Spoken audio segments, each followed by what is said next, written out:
You'll see things that remind you of those areas. Kristen, anything look familiar to you here? Oh, very much so. I grew up in Florida. Okay. For reference. Okay.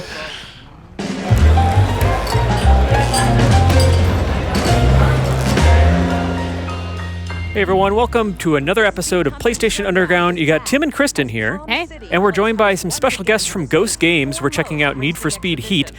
We have Riley Cooper, who's creative director on the game. Hello. We also have Mike Harton, who's the narrative designer. Hi, thanks for having me. And then at the controls off mic is Mike Geary, producer on the game. So thank you so much for joining us, guys, for a look at the at Need for Speed Heat. Yeah, great to be here. I was going to say, we're catching a cutscene right now. We are playing on a PS4 Pro. But set the scene for us a little bit, guys. What's going on? Yeah, we got some breaking news here. So this first scene is introducing the player to the world that we've created, which is Palm City, and our cops, which are our primary antagonists in this experience. All right. Yeah, so you're just getting kind of the lay of the land. Got it. Yeah.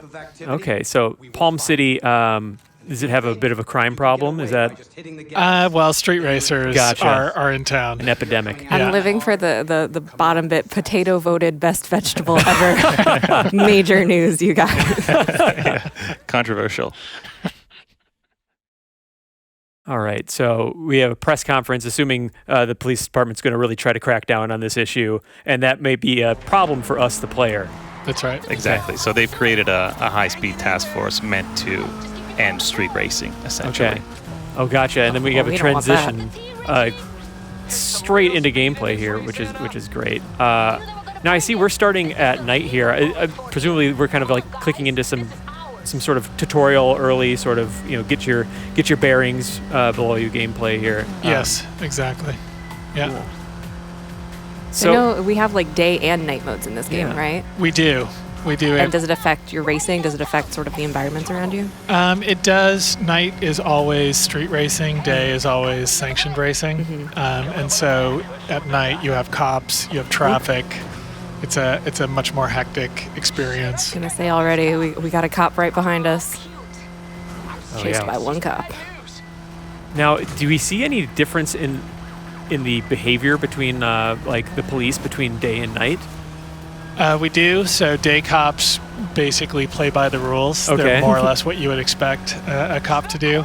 And at night, the cops are kind of in it for themselves a little bit. They're Really? Kind of, yeah, they're kind of thrill seekers themselves. Some personal vendettas and axes to grind. Oh, dang. Oh, wow. And so are they doing like pit maneuvers against you, and you see like a mix of some more avant-garde techniques from the cops at night? They're definitely more aggressive. Okay. Yeah, they're As more we can aggressive. see. So I know that like the police and the pursuit of the law has been a really long-running theme with the Need for Speed series. How does it sort of evolve in Heat here? Running from the law. Yeah. So, over the time that I've been at Ghost and over the course of the games, the cop's ability to pursue and kind of provide an interesting challenge has evolved. So on Payback, we made huge strides where the cops were much more capable of keeping up with you in an open world, Okay. which is kind of a challenge. And then on this game, we've evolved it further to be a little bit more grounded, where in general your primary goal is to just outrun them. Okay. But you can still battle tactically if there's a good opportunity to maybe knock a cop off your trail. Makes sense. I suppose engaging in any way is always going to decrease your speed a little bit, so you just kind of want to outrun them. But And health. and health. Okay, gotcha. Yeah. So how significant of a role is like your car's like health and durability in this? It is very significant. So when you enter night, essentially your health is always going down, and you're trying to get as much rep as you can before Okay. your car wrecks or before you get busted. Oh, speaking of which might be busted happening here, right now. Let's check this out. Oh no. Well, Sploosh. that's not great. What did you do? What'd you do to that sweet-ass ride? Oh no. You lost the car. He lost the car. No, Shaw. This is on you. You're gonna wish you never survived. Who says he did? Oh boy.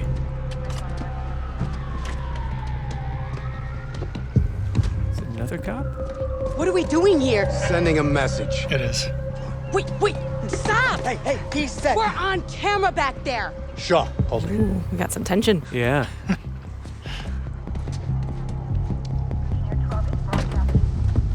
So this is how we work now? These crews gotta learn. Try making a mockery of my unit, you're gonna take the fall.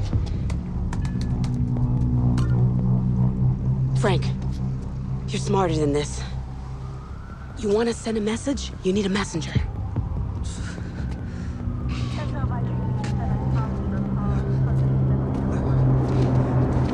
You, get out of town. And if we see you or any of your crew around here again, you're gonna be joining that car. You understand? Get up. Water. That's what he means.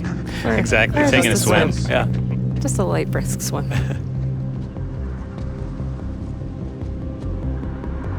can already sort of get a sense of the building storyline there. Yeah, it seems like the law enforcement has had enough, and they have kind of changed their playbook a little bit. They But have. there's still and some tension there. Yeah. there is, and they were very upset about losing that car. Yeah. So it starts to give you a little bit of a clue Interesting. about maybe what their motivation is. Yeah. Interesting. But in general as well, cops is what sets Need for Speed apart, having that dynamic. Yeah. So we really wanted to take advantage of that. Yeah. Just casually walking back. Yeah. Hey, what happened, bro? Where the hell's your car? Hey, This is bullshit, Anna. Yeah, I'm out. I'm going back to Ventura, and I'm taking Richie with me. but we're a crew. Not anymore. It's over. What? You just gonna walk to Ventura? Apparently. Yeah. Yup. It's a short It's walk. cars in the On water. your So. Public transit. Yeah. There's that. There is that. So establishing the stakes early on here, then. Exactly, and giving us some insight on the crew of cops who we'll see Yeah. throughout the campaign. So Yeah. those three characters, you have Lieutenant Frank Mercer, and then the woman was Officer Eva Torres, Okay. and then Danny Shaw was the first one on the scene. Okay. And you'll see them throughout the campaign. Awesome. Yeah. How important would you say how big of a role does the story take place throughout the campaign? I think there's a good mix here. So we're trying to let gameplay lead the way. Okay. This time, Payback was much more narratively focused. Yeah. So it's definitely a core component of the campaign, but we really wanted to make the experience open so Okay. that the player choose to play as much of the campaign as they want or not, essentially. Okay. You can kind of just opt into as much as you want. Exactly. Take your own time. So we have a leveling system, and you can level all the way to the end of the game without playing much more than this opening Oh, really? sequence. Okay. Yeah. Cool.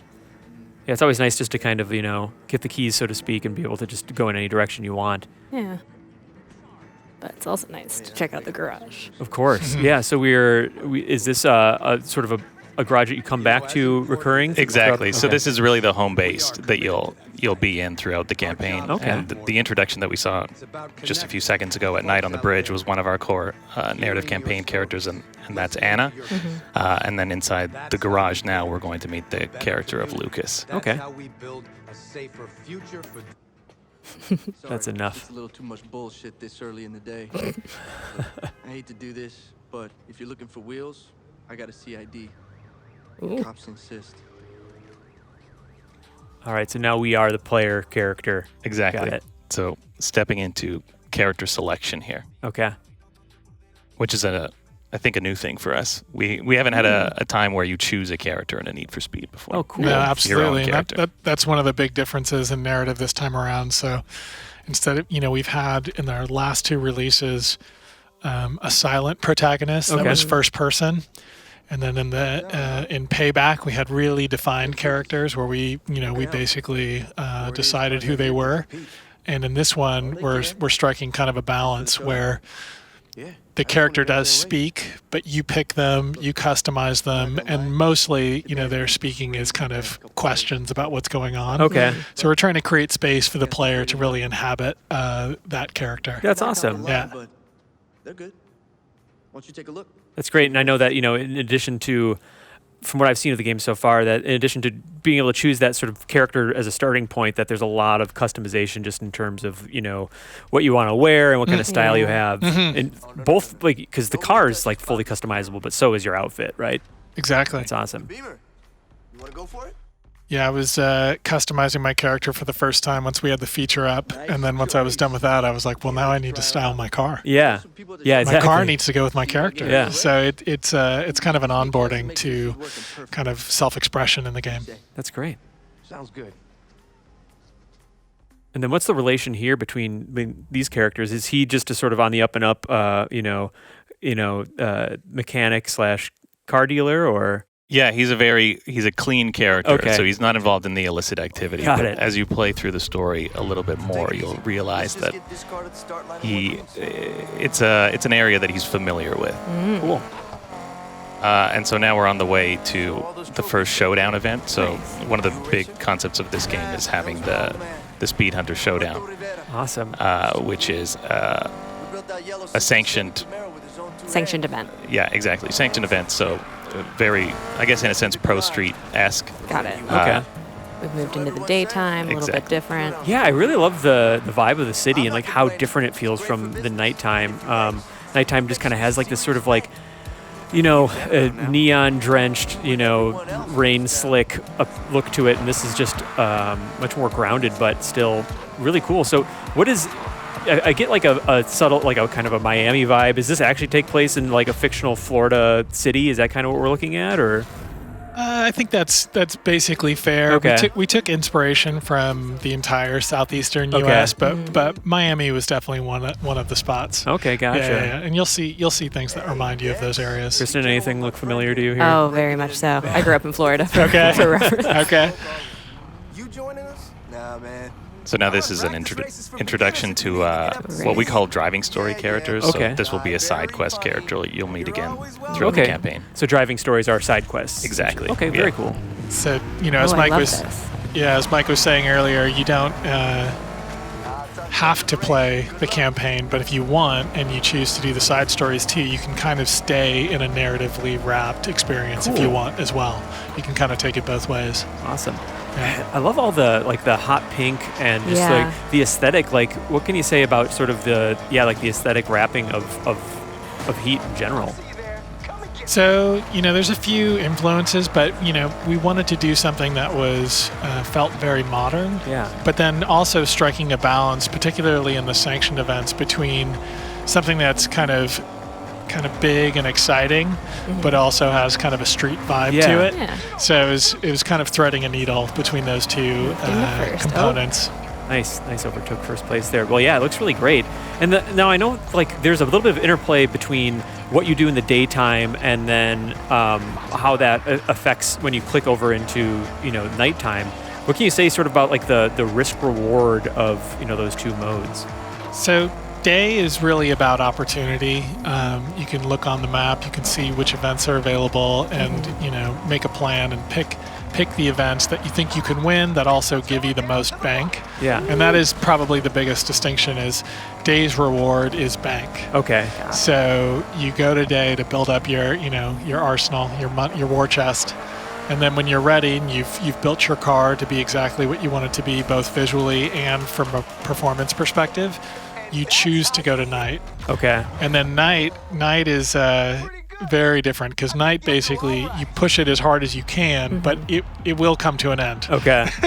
And it's because you made it back to a safe house or your car got wrecked or you were busted. Okay, just basically how far do you want to push it? How lucky are you feeling? Exactly. And then heat works two ways. So the more you race at night, the more your heat goes up. Which is bad in a way because it means you're going to get more cop attention, but it also acts as a multiplier on the rep you've earned. So you have this incentive to keep pushing it and an incentive to maybe stop. Okay. So every night is kind of that challenge, but it's a very different pacing Yeah. And so by having day-night, it allows players to have experiences that are much more relaxed at their own pace.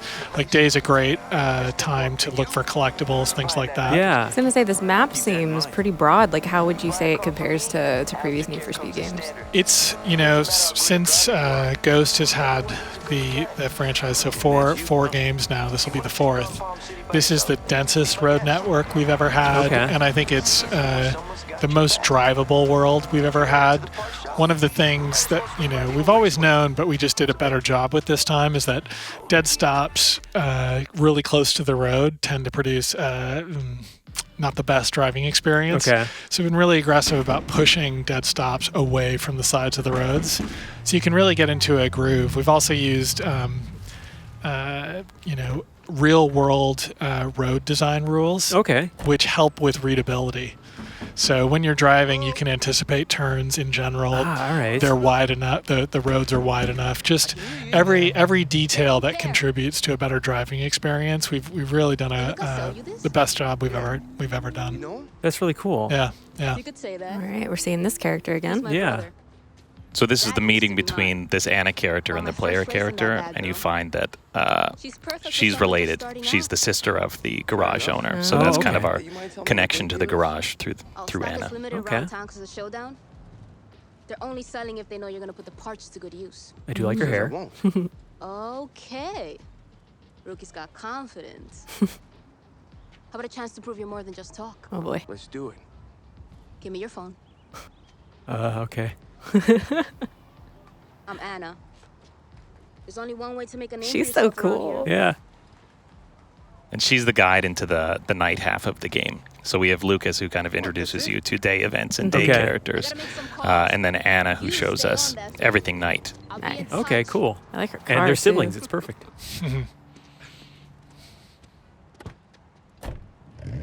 So yeah, of course, these games have a large arsenal of cars. Which one would you guys say is your favorite? Yeah.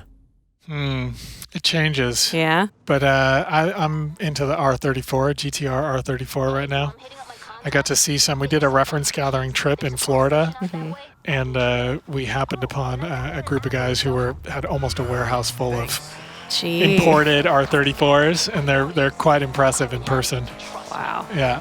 So that's my current favorite, I would say. I'm a fan of one of the starter cars, the 180SX, and with one of the features we've introduced this year, engine swaps, we can kind of keep that car throughout the entire campaign. Oh, really? We level it up. So if you really fall in love with a certain, car model, you can just sort of follow it through and soup it up, or you can follow the new shiny thing if you want. So that's exactly. awesome. Yeah. And then how would you say, for me, like I've always been a little bit more on like the arcadey side of racing games, and I think that a lot of Need for Speeds kind of cater to whether you're like a gearhead or more arcadey. But how do you feel like Heat caters to either side of the coin as far as what type of racing fan you are? So our default handling model leans towards drift, as you see Mike taking these corners with a kind of a default car. And it's very accessible. We call it our heroic driving model. Okay. But then as you progress, you unlock more and more parts. So one of the things Rep does for you is it kind of lets people know who you are. So then they're willing to sell the better parts to you, because it's kind of a tight market because all the racers are in town. Cool. And so as you unlock better and better parts, you gain the ability to equip parts that will make your car handle in a more extreme drift fashion or a more extreme grip fashion. Okay. And then each of those require more skill. Yeah. But they're opt-in. So you can beat the game with the default handling model, just kind of right down the middle. Or if you really want to set the fastest race times, you go extreme grip. Okay. And if you want to set the highest drift scores, you go extreme drift. Okay. So the player has a lot. Yeah, exactly. The player has a lot of agency. That's awesome. I also got to say, we saw it a second ago, but I love the transition into nighttime, like the sort of like camera flipping upside down. Yeah. And that's great. Very cool. So I saw there was a prompt for a second that there was a billboard nearby. Is that sort of a side quest of something you can be doing? It is. So smashing billboards is kind of a Need for Speed staple. Yeah. Little unruly Just behavior. Confirming, making sure that's still there. It is.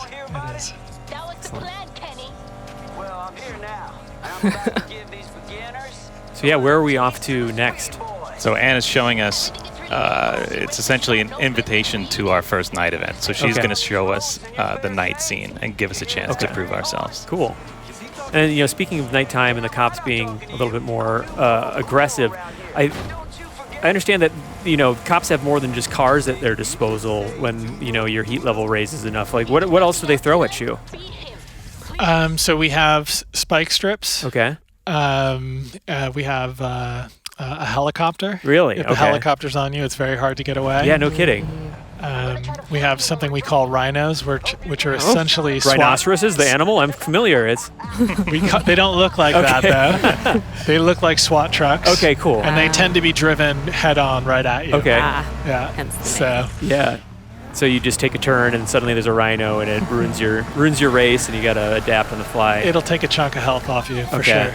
I love that countdown clock. Like, it's great design. Really stylish. Yeah. But yeah, I mean, I see the aesthetically, like I love the sort of night vibe here. Yeah. But I also appreciate that you can opt in and out, and that you know you can kind of control whether you want to go to one or the other, and balance things out that way. Now I know that usually you have to, you know, once you bank you sort of gain enough points and cash that you kind of have to bank it or you lose it all. Does that mechanic work similarly to previous Need for Speeds, or? Yeah, Rivals featured a similar mechanic where you it's a similar dynamic. And actually, one of the things we like about this is by having day, now that intensity has a chance to kind of subside, and you can kind of take it a little bit easier during day and kind of drive at your own pace. So we have, you know, we feel like we've by adding day, this intensity level is much more manageable. Cool. Yeah. You can have longer play sessions. Yeah, I like the tension of trying to get to a safe house is something I really liked about Rivals, and I think that's cool that that'll be represented in Heat. And so your heat level again, so it's sort of like almost like a multiplier. Is that right? It is. Okay. It is. So right now, you know, you can see up there he's got no heat. Okay. But it will start to climb. He should have some after that race. Okay. And We'll see some behavior changes from the cops. You and will. such. Okay. You will. Much more intense pursuits and faster cars, more aggressive maneuvers. Awesome. Yeah. Check it out. You see anything you like? All of them. Think they'll be up for a race? Nice. I will take that one. You got a little way to go before they give you a Add shot. that car too, please. Who's they? The League. Oh my god. They've been around for years. Showdown So floods this cool. place with new blood. They surface and check out the talent. Once you're in, it's access to everything. Best cars, races, parts. You wanna know why we're here every single night? Yeah. That's your answer. This is a typical Friday night for me. Yeah. You believe it. So I mean, we've been checking out the. Oh, this is cool. Get a sense of the map. Yeah. the map a little bit and how wow. expansive it might get. It's great. How dramatically does sort of one area vary Differ from the other? another. Yeah. Quite a bit. There's a lot of character in the world. That was the goal, is to have distinct regions of the world have their own identity. And yeah, it's even on that level, it's the best world we've ever built. Excellent. Yeah. Too bad. Just having fun. You can keep racing if you want. It's your choice. Just remember, if you're gonna get in trouble, don't get caught. Kinda ruins the whole name-making thing.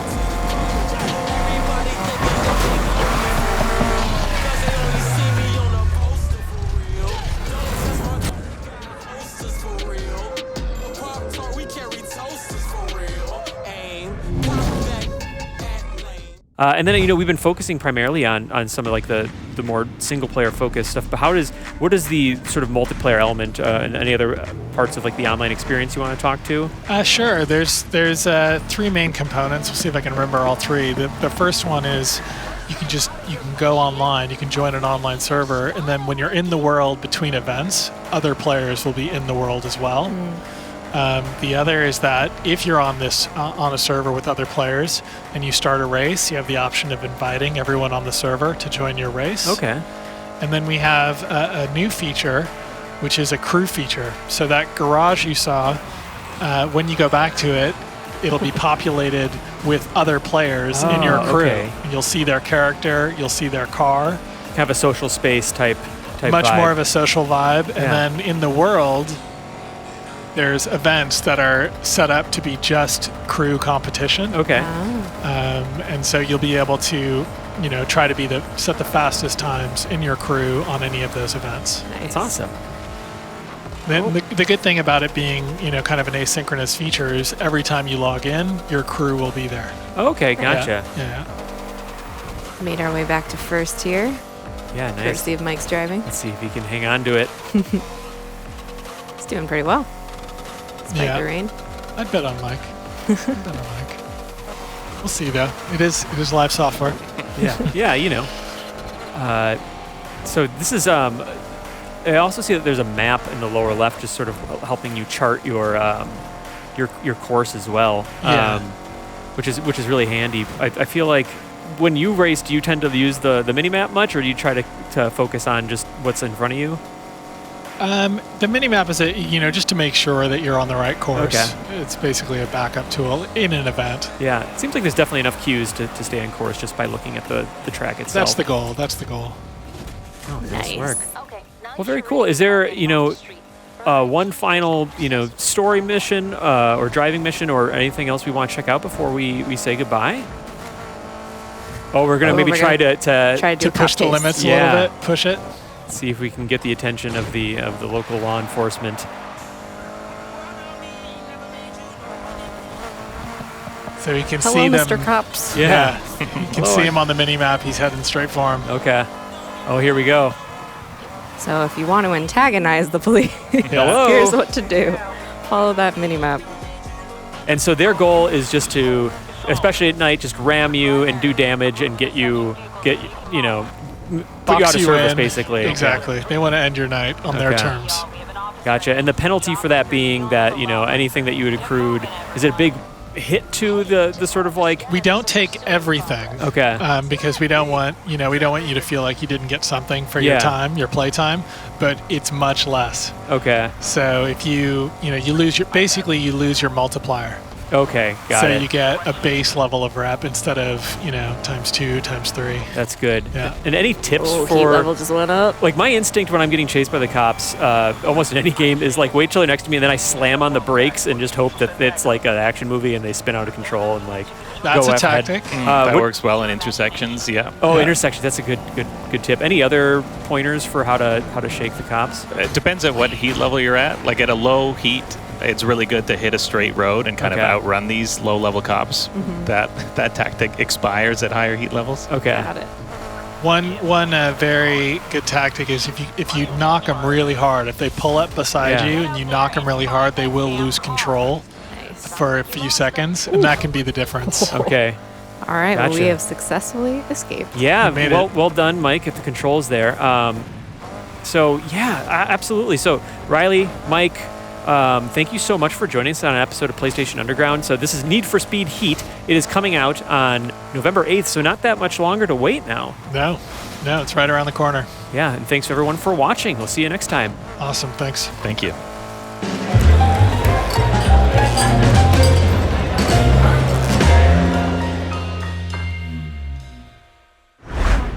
PlayStation